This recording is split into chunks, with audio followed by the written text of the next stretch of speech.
tahu nggak, tak ada satupun di antara mereka itu yang terkonversi. Ya kecewa sih ya kecewa, mau gimana, mereka punya standar. Assalamualaikum warahmatullahi wabarakatuh. Berjumpa lagi dengan Lato Pandita Channel yang akan memberikan banyak sekali informasi yang bermanfaat terkait dengan beasiswa, bagaimana kita kemudian dalam dunia akademik dan seterusnya, bahkan dunia perdosenan dan dunia perkuliahan sambil berdosen. Nah, kebetulan sekali pada hari ini saya akan share tentang pengalaman saya berkuliah di UT. Kenapa saya merasa ini sangat penting untuk dibahas? Karena saya merasa bahwa perjuangan kuliah di UT bukanlah sesuatu yang gampang ya, karena saya harus benar-benar mengatur waktu yang saya punya antara bekerja dengan kemudian kuliah. Meskipun ini sistemnya di UT itu online ya, kata banyak orang sih cukup kerjakan tugas sudah beres. Ternyata tidak segampang itu Perguso ya. Jadi pemirsa sekalian, saya ingin memberikan sekelumit cerita ya tentang bagaimana saya mendaftar di UT waktu itu. Jadi sejujurnya aku tuh memulai berkuliah di UT karena dilatar belakangi oleh profesi saya sebagai guru pada saat itu. Jadi saya adalah guru bahasa Inggris. Saya merasa bahwa menjadi sarjana pertanian itu tidaklah cukup untuk kemudian menopang saya menjadi seorang guru. Bahkan sebetulnya saya menyadari bahwa ada misalnya ikut kegiatan PPG prajabatannya, di mana kita untuk guru khusus misalnya guru SMK, tapi saya waktu itu karena di pesantren pengennya tuh jadi guru bahasa Inggris aja.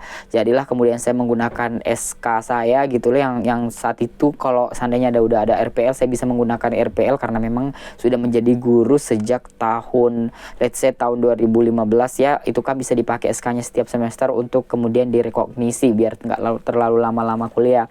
Dan for your information, saya sekarang saat saya membuat video ini itu saya udah semester 8, yang artinya udah semester akhir, bentar lagi lulus. Namun kenapa saya merasa ini penting untuk saya ceritakan? Karena saya nggak pengen ini berlalu begitu aja gitu. Penting kemudian orang mengetahui bahwa penting sekali namanya menuntut pendidikan, dan kemudian bagaimana tips-tips berkuliah di UT itu nanti ada beberapa tips yang akan saya berikan seperti itu. Apalagi kalau kalian ini kebetulan jurusannya sama dengan jurusan saya, misalnya di pendidikan bahasa Inggris. Baik. Jadi waktu itu saya 2015 tuh sejak lulus 2014 saya bukan melamar sih sebenarnya, lebih kepada pada saat itu memang lagi ada kebutuhan guru gitu ya. Karena di pesantren tersebut belum ada guru bahasa Inggris, jadilah saya guru bahasa Inggris. Waktu itu tidaklah gampang untuk menjadi guru bahasa Inggris karena mereka benar-benar sekolah keagamaan yang mereka hanya menghafal Al-Quran, mereka hanya fokus ke mata pelajaran yang berhubungan dengan agama. Sementara saya datang mengajarkan IPA misalnya, atau mengajarkan bahasa Inggris yang notabene mereka mungkin nggak terlalu terbiasa dengan itu. Nah, walhasil jadilah kemudian saya mencari-cari informasi gimana caranya untuk menjadi guru yang profesional. Waktu itu saya sempat berencana berkuliah pendidikan bahasa Inggris di salah satu kampus, namun juga tidak jadi. Nah, entah kenapa justru saya waktu itu malah ngelamar S2, malah pengen istilahnya itu nge-expand. Katanya sih kalau mau jadi kepala sekolah kita harus selesai S2 dulu, atau bahkan ada yang bilang itu ada hubungannya dengan golongan juga. Waktu itu saya ngerasa aja kalau S2 bisa jadi dosen segala macam, atau mungkin setidaknya karirnya bisa meningkat lah seperti itu ya. Nah, walhasil di tahun 2020 saya pulang dari Belgia saat itu, saya ngerasa kayak mumpung ini karena kan pandemi dan ijazah saya belum sampai di tangan banget nih karena satu dan lain hal. Jadi saya sambil killing the time, saya nge-apply untuk S1. Waktu itu juga saya masih guru ya, masih ngajar di pesantren. Nah, walhasil waktu itu kan gampang banget ya jadi UT itu. Salah satu kelebihannya adalah gampang banget kita untuk nge-apply, karena setahu saya itu tagline-nya si UT itu adalah education for all, artinya tidak ada batasan usia dan segala macam yang benar. Jadi kan biasanya itu S1 tuh ada usianya, misalnya kalau kita mendaftar S2 juga ada. Nah, kalau di UT itu benar-benar emang inklusif banget, jadi bisa nge-cover semua orang. Nah, waktu itu saya kepikiran nih ada masukan SMK, ada masukan S1, ada juga diploma. Waktu itu kebetulan saya sudah selesai S1. Saya pikir kalau saya masuk SMK nanti saya pasti nggak ada yang bisa dikonversi dong. Nah, akhirnya jadilah saya ngekonversi nilai saya. Jujur sih waktu itu saya benar-benar pede banget. Ke saya kan nilainya tuh AA semua di bahasa Inggris. Saya bilang, kalau misalnya saya mengambil karena for your information saya mengambil pendidikan bahasa Inggris karena tadi itu profesi saya sebagai guru bahasa Inggris. Jadi pengen ceritanya itu perbaikan nasib. Katanya kalau misalnya udah linear itu gampang kita tersertifikasi. Karena memang waktu itu nggak kepikiran mau jadi dosen ya, seperti yang saya tekuni saat ini. Karena memang saya yakin bakal ada S2, tapi nggak yang buru-buru banget mau jadi S2 dan kemudian jadi dosen, tapi malah kepikiran mungkin mau sekolah lagi atau kayak malah buka kursusan atau seperti apa gitu ya, sehabis dari luar negeri itu. Nah, walhasil saya mendaftar tuh saya ingat banget Juli 2021 saya mendaftar. Waktu itu standar lah ya, menyiapkan berbagai dokumen, salah satunya adalah mengisi form. Kemudian kalau kamu mau RPL, karena waktu itu namanya sih RPL, namanya bukan RPL ya, lebih kepada konversi nilai ya, tapi saya baru sadar ternyata itu adalah RPL, dan sehingga saya sampai pada hari itu nggak eligible untuk mendapatkan beasiswa, meskipun sebetulnya saya sadar betul bahwa dengan kuliah di UT ini ada peluang kita untuk mendapatkan beasiswa jika kita menang-menang kompetisi. Nanti saya akan menceritakan di vlog selanjutnya. Pasti kalian penasaran kan untuk mendengar gimana kenapa benar-benar saya bertahan sampai pada hari semester 8 udah mau lulus aja tahun ini, tahun per 2025 masih aja saya semangat kuliah. Nanti saya ceritain kenapa. Oke, kita balik lagi ke pendaftaran tadi. Jadi waktu itu saya juga dimintai semacam surat pernyataan bahwa saya itu benar-benar adalah mahasiswa S1 Agroteknologi Universitas Muhammadiyah Sidrap Rapa, dan saya butuh tanda tangan Kaprodi, butuh menunjukkan bahwa saya benar-benar sudah selesai S1. Jadilah kemudian saya mau konversi beberapa nilai. Nah, saya ingat sekali saya mau konversi nilai listening bahasa Inggris 1 sampai 7 waktu itu, dan ternyata guys, tahu nggak, tak ada satupun di antara mereka itu yang terkonversi. Ya kecewa sih ya kecewa, mau gimana, mereka punya standar. Belakangan saya tahu bahwa itu benar-benar emang nggak bisa dikonversi atau disetarakan atau direkognisi. Kenapa? Karena katanya itu satu SKS. Ya benar aja, karena semua bahasa Inggris saya 1 sampai 2 itu nggak bisa digabung untuk dikonversi, hanya sebagai persatuan mata kuliah. Nah, jadilah saya tuh yang terkonversi. Tahu nggak teman-teman, dari sekian banyak bahasa Inggris yang saya konversi, karena memang nggak semua ya, ada ilmu teknologi komputer, dan kemudian ada juga PKN, dan ada agama Islam. Nah, lucunya adalah untuk pendidikan agama Islam saya tuh direkognisi sama PKN, tapi saya udah kepalan tangguh ujian dan alhamdulillah di sini nilainya A, dan jadilah sia-sia menurutku, karena kan setidaknya saya nggak usah bayar dan saya juga nggak usah kayak ujian segala macam, tapi alhamdulillah sih. Dan tapi kayak gimana, dilema, udah terlanjur bayar, ada bukunya juga, dan saya juga cukup berjuang banget untuk mendapatkan nilai A tersebut waktu itu. Ngerjain tugas lah, karena kan kebetulan saya ambil kelas pekerja ya, kelas yang non tutor, non sipas, non paket. Nggak pernah ketemu dosen, cuma ngerjain tugas secara mandiri, dan hanya mengandalkan insting, oh iya udah waktunya ngerjain tugas nih, oh kira-kira nilai saya kayak gimana nantinya terus untuk lulus, kayak gitu-gitu. Jadi kayak benar-benar full mandiri kayak gitu ya. Nah, walhasil saya mendaftar lah ya. Saya jujur cepet banget tuh rekognisi. Jadinya tuh teman-teman sekalian, saya jadinya rekognisi cuma 3 SKS doang. Ya RPL sih RPL, tapi kan statusnya ya tetap RPL meskipun cuma 3 SKS doang. Dan saya nggak tahu dampaknya pada akhirnya di kemudian hari apa yang terjadi di saya. Ya nanti saya akan ceritakan mungkin juga di video ini ya. Nah, waktu saya udah keterima tuh, saya kuliah. Waktu itu kan kebetulan pandemi. Nah, kebanyakan ujian itu masih THE, take home exams. Artinya kalian bisa mengerjakan ujiannya di rumah. Boleh buka buku juga, ada juga kadang-kadang close book, tapi mostly sih open book ya. Open book yang bisa benar-benar dicari jawabannya di situ, dan cukup menantang karena mohon maaf waktu itu nggak ada ChatGPT segala macam yang kita bisa mendapatkan petunjuk gimana ngejawab ini segala macam. Kalau hari ini kan sudah ada ChatGPT yang bisa membantu, meskipun sebenarnya teman-teman juga harus bijak ya dalam menggunakan ChatGPT, karena itu bisa menjadi pelanggaran atau bisa menurunkan kapasitas kita sebagai akademisi atau sebagai mahasiswa misalnya, karena pekerjaannya cuma AI, bukan kita yang ngerjainnya. Nah, jadilah saya ikuti HTH segala macam. Awal tuh IPK masih bagus. Kedua udah semester kedua berikutnya udah mulai kedar, udah mulai kayak oh gila IPK udah mulai turun. Semester 3 udah kayak anjlok gitu IPK-nya.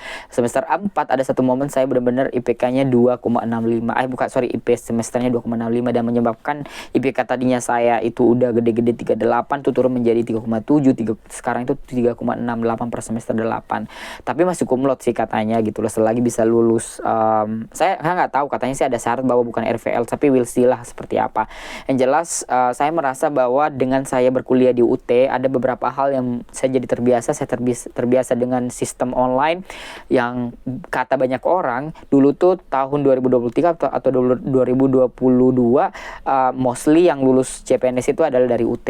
Ya nggak mesti sebuah aturan yang baku ya bahwa lulusan UT juga pada akhirnya akan lulus juga CPNS, enggak. Tapi karena kita terbiasa mandiri mengerjakan di komputer atau secara online sehingga kita memiliki tanggung jawab tersendiri. Begitu juga mungkin filosofinya kalau mendaftar CPNS, ya udah lo belajar, lo lulus, ya udah lo keterima.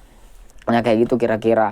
Jadi sampailah pada akhirnya ada satu hal yang benar-benar saya senangi di UT ya, karena saya sebagai meskipun saya dosen dengan usia sekian gitu ya, udah 30-an lebih, saya masih berkesempatan untuk mengikuti lomba-lomba. Semua lomba sebetulnya gitu ya. Karena kan mostly lomba itu yang penting kamu mahasiswa aktif, mau kamu. Karena kan ada juga orang yang sudah berusia, udah berumur gitu ya, masih S1, baru ngambil S1 karena mungkin permasalahan ekonomi dan seterusnya.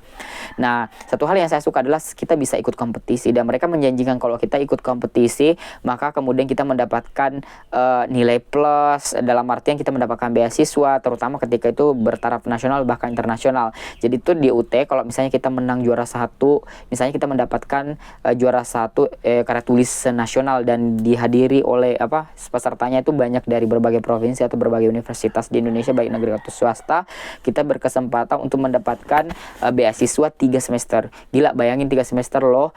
Bayangkan kalau misalnya kita menang 2 kali, berarti kita udah gratis 3 semester, apalagi kalau 3 kali juara 1. Atau let's say kita juara 1 berarti 3 semester, tambah lagi juara 2 semester. Karena kalau juara 2 itu 2 semester, berarti udah 5 semester yang kita di cover, sisa 3 semester. Terus kita juara 1 lagi, kita akan ke cover semuanya. Itulah bentuk apresiasi UT. Ternyata guys, saya kemungkinan besar tidak berlaku untuk saya mendapatkan beasiswa, karena pertama saya RVL, kedua mungkin karena saya bukan masukan dari SMK seperti itu ya. Tapi we'll see, karena saya udah ngirim sebelum saya bikin video ini, saya udah ngirim data-data saya, diminta salah satu teman saya yang alhamdulillahnya kebetulan kita memenangkan salah satu kompetisi yang tadi saya ceritakan menyenangkan di UT itu adalah kompetisi. Dan saya suka sekali setiap saya ikut kompetisi itu pasti uangnya diganti atau diberikan fasilitas, meskipun saya nggak seperti teman-teman lain sampai kayak keluar kota terus dibiayai. Ya sebenarnya sih harusnya bisa ya, tapi kan you know what, kita juga dosen, banyak hal yang harus dikerjakan. Ya udah, saya fokus ke ngurusin dosen lebih kepada ikut kompetisi yang bisa dijangkau aja, termasuk kompetisi online. Dan kemudian termasuk kemarin karya tulis yang aku juara 1 nasional itu di Sportseninas 2024 itu online, dan alhamdulillah mendapatkan apresiasi berupa piagam, penghargaan dari direktur sebagai mahasiswa berprestasi nasional dan seterusnya. Nah hal inilah yang menjadikan saya merasa bahwa tidaklah sia-sia kemudian saya berkuliah di UT. Saya tidak pernah, I'll never regret myself, karena saya mengambil pendidikan bahasa Inggris. Saya merasa bahwa bahasa Inggris saya getting better setelah saya ikut di UT berkuliah, karena biar gimana tiap katakanlah per 3 bulan, kan biasanya UT itu kan formatnya adalah lo belajar mandiri dulu 3 bulan, 3 bulan berikutnya kamu ikut tuton gitu loh, yang berarti kamu mulai ke expose lagi. Dan jujur sering banget saya tuh nggak baca buku, jadi kayak langsung ujian aja gitu, kayak nanti baca buku mau ujian, which is too bad, karena kalau di UT itu harusnya kita benar-benar belajar lalu kemudian kita bersiap untuk kemudian ujian gitu ya, untuk mendapatkan nilai. Karena walhasil di semua sistem kebut semalam saya, SKS saya itu nggak banyak yang menghasilkan nilai A, semuanya B plus atau A minus. Jadi kayak saran aku, kalau misalnya kalian kelas pekerja, usahakan banget lah membaca gitu seminggu sebelum benar-benar mata ujian itu. Jangan ya mungkin maybe because you are busy, tapi bikinlah strategi. Ada beberapa kali saya berhasil dapat nilai A, tapi mostly sih A minus, B plus, atau bahkan C juga gitu, karena kita nggak benar-benar prepare ourselves, tidak benar-benar mempersiapkan diri kita untuk ujian tersebut. Tapi again, saya hanya fokus bahwa I should pay this all. Saya membayar dari semester 1 sampai semester sekarang kurang lebih udah 10 jutaan. Murah kan ya teman-teman, karena emang UT itu adalah salah satu universitas PTN ke-45 yang saat itu diresmikan oleh Presiden Soeharto, presiden kita.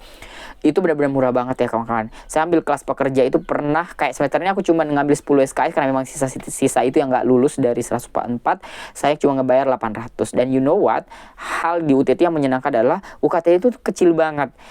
kalau nggak salah saya cuma 400 semester ini, tapi karena bukunya ada jadi saya jadinya 800-an seperti itu. Jadi memang bahkan bisa harga buku kita beserta pengirimannya lebih mahal daripada UKT-nya setiap semester. Tapi mau gimana lagi, kita kan nggak pernah ketemu dosen, kalau nggak dari buku ya gimana kita belajarnya. Nah akhirnya lah jadilah buku saya tuh banyak banget, dan kebetulan hari ini saya ada nih sudah dikirimin yang buku tiga buku terakhir, dan ini benar-benar emang pengen saya manfaatkan dengan baik untuk mendapatkan nilai A agar IPK saya naik dari 3,7. Kenapa? Karena I don't know exactly someday I will use that degree for something, entah misalnya buku kursusan atau apply for another master for example untuk pendidikan bahasa Inggris misalnya, atau something linguistic, we don't even know. Yang jelas something itu akan berguna untuk kita gitu. Jadi seperti itu ya teman-teman sekalian.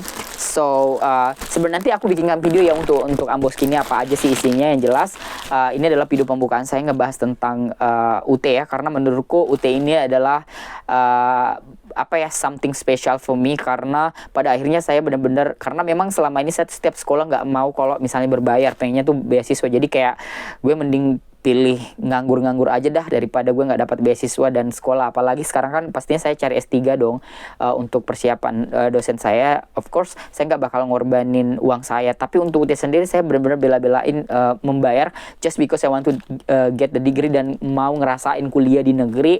Ya negeri mungkin nggak yang seperti negeri-negeri lain, tapi kan UT udah akreditasi A, jurusan saya juga menuju unggul yang saat ini sudah akreditasi baik, dan mereka sedang memperjuangkan untuk meraih prestasi sebanyak mungkin, meraih kriteria-kriteria menuju unggul. Dan mudah-mudahan mohon doanya teman-teman agar jurusan saya itu bisa akreditasi unggul, biar ijazah saya institusinya akreditasi A dan kemudian jurusannya akreditasi unggul, supaya nanti if there's a chance I want to take another degree mungkin di linguistik, supaya bisa juga bisa bersamaan selain menguasai bidang pertanian juga bisa menguasai di bidang linguistik seperti itu. Saya pikir demikian video saya, agak random memang kawan-kawan, tapi yang pastinya kalau misalnya ada pertanyaan-pertanyaan mau ditanyakan, nanti saya akan bikinkan video, atau kalian mau request gimana sih pengalamannya Kak kuliah di UT dengan bayar tanpa beasiswa gitu ya, karena memang di negeri khususnya UT itu memang memang banyak sekali program-programnya yang memang unik gitu loh. Ada SIPAS, non-SIPAS, ada kelas pekerja, RPL, dan seterusnya. Untuk hal-hal seperti itu nanti kalian bisa request dan saya akan bikin videonya. So terima kasih sudah menonton video ini. Wassalamualaikum warahmatullahi wabarakatuh.